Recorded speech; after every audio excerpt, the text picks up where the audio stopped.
भी कोई व्यक्ति किसी बैंक के माध्यम से, एनबीएफसी के माध्यम से किसी प्रकार का कोई लोन लेता है, वो नहीं चाहता उसका लोन डिफ़ॉल्ट हो, लेकिन कुछ ऐसी मजबूरियाँ आ जाती हैं जिसके चलते लोन डिफ़ॉल्ट हो जाता है। और जब लोन डिफ़ॉल्ट हो जाता है, उस व्यक्ति को कोई रास्ता नज़र नहीं आता, वो बैंक के जो एनबीएफसी के थर्ड पार्टी कलेक्शन एजेंट जो है वो कॉल करते हैं उनको, वो उनसे बहुत अच्छे तरीके से बात करता है, उनको अपनी जो प्रॉब्लम है वो समझाता है। लेकिन जो कलेक्शन एजेंट हैं उनकी प्रॉब्लम को समझते नहीं हैं, उनके साथ में बदतमीजी करना शुरू कर देते हैं, उनके साथ में उत्पीड़न करना शुरू कर देते हैं।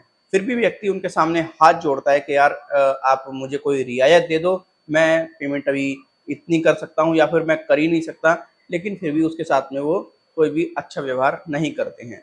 पिछले कुछ टाइम से लगातार मेरे पास में कुछ ऐसे केसेस आ रहे थे जिसमें कि व्यक्ति बता रहे थे पेमेंट करने के बावजूद भी उनको परेशान कराया जा रहा है, उनके साथ में उत्पीड़न किया जा रहा है और जो रिकवरी एजेंट हैं वो आने बंद नहीं हो रहे हैं, फिर भी मेरे घर पे आ रहे हैं, फिर भी मेरे साथ में ऐसा हो रहा है। तो मैं इस बात को लेकर के काफ़ी चिंतित था और मैंने कुछ आरबीआई में बात की इसलिए इस चीज़ को लेकर के।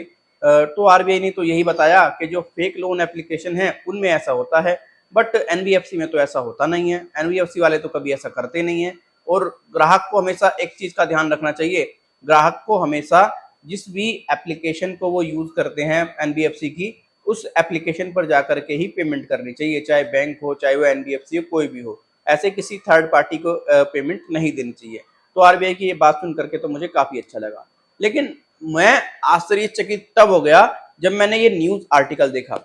मुझे एक न्यूज़ आर्टिकल मिलता है जहाँ पर बताया जाता है एल&टी फाइनेंस के रिकवरी एजेंट जो हैं उन्होंने एल&टी फाइनेंस को 4,91,600 रुपए के आसपास का चूना लगा दिया। मतलब व्यक्तियों से तो वो पैसा इन्होंने कलेक्ट कर लिया, लेकिन जो एनबीएफसी है एल&टी फाइनेंस उसको पे नहीं किया। अब एल&टी फाइनेंस को तो ये लग रहा था कि भाई ये पेमेंट नहीं कर रहे हैं, एल&टी फाइनेंस ने फिर अपना जो प्रोसेस है वो बढ़ा दिया।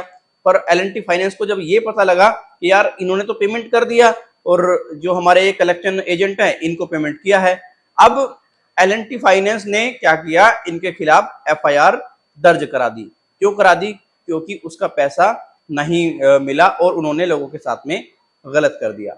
अब चलो ये तो बात ठीक है, एफआईआर दर्ज करा दी, लेकिन आपकी भी एक रिस्पॉन्सिबिलिटी बनती है, आपको भी जागरूक रहने की आवश्यकता है। अगर कोई भी रिकवरी एजेंट आपसे बात करता है, आपसे पैसे की डिमांड करता है, कहता है कि मुझे आप इतना पैसा दे दो, मैं इतने में सेटल करा दूंगा, या कोई भी आपको लुभावना ऑफर देता है, तो आप रिकवरी एजेंट की बातों में ना आकर के सीधा सीधा आप ब्रांच मैनेजर से जाकर के बात करें। जिस भी एनबीएफसी से बैंक से आपने लोन लिया है उसकी ब्रांच में जाएं और उससे बातचीत करें और मामले को शॉर्ट आउट करें, अपना पेमेंट वहीं पे करें, तो आपके लिए बेटर होगा। ऐसे अगर आप कलेक्शन एजेंट को पैसा देंगे तो देखो आपके साथ में भी ऐसा हो सकता है।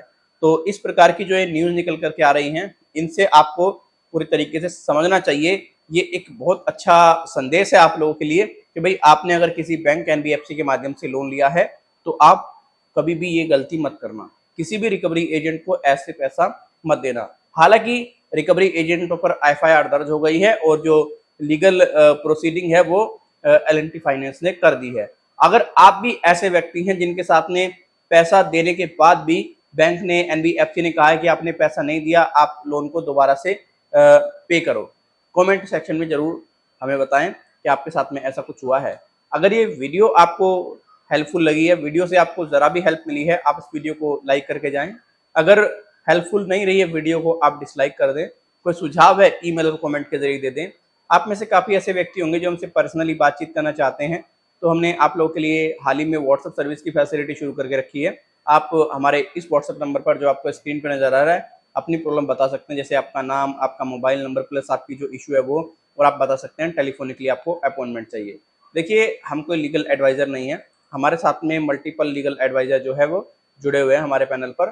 तो आप अगर लीगल एडवाइज़र से बात करना चाहते हैं तो देखो उसके लिए तो हम आपका केस देख करके बताएंगे कि आपको लीगल एडवाइज़र की रिक्वायरमेंट है या नहीं है। अगर हमें लगेगा आपको लीगल एडवाइज़र की रिक्वायरमेंट है तो हम सीधा सीधा आपका केस लीगल एडवाइज़र को फॉरवर्ड कर देंगे, उसके चार्जेस आपको बता देंगे। बट लीगल एडवाइज़र के चार्जेस थोड़े ज़्यादा होते हैं। अगर हमें लगेगा आपको सामान्य जानकारी चाहिए तो हम सामान्य जानकारी के चार्जेस आपको बता देंगे, वो आपके लिए हेल्पफुल होंगे। आप इस सर्विस का लाभ उठा सकते हैं। काफ़ी लोग लाभ उठा रहे हैं और काफ़ी लोगों को हेल्प भी मिल रही है। तो फिर मिलते हैं किसी और वीडियो में। अपना ख्याल रखें, अपना ख्याल रखें और बाकी आप सावधान रहें, आपके साथ में भी ऐसा फ्रॉड हो सकता है।